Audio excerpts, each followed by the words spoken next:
If you're having trouble with your DeWalt charger and the battery is plugged in, but this light stays red, and you've tried pushing the battery down all the way and it still doesn't fix the problem, you might have a fault inside the charger. To fix this, you can remove the battery,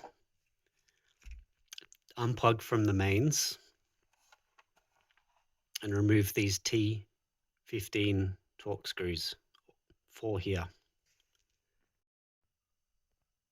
Once you've removed the screws, you can remove the cover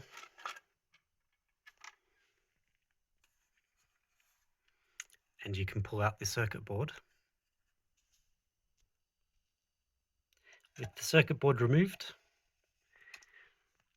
you can see there's another smaller circuit board here which has several link wires, and this part tends to move around a little bit when you put the battery in, and I found on this one most of these solder joints were actually dry and cracked and was the cause of it not charging. So I just ran a soldering iron across it, added a little bit more solder and put it back together, and in this case it actually worked fine afterwards.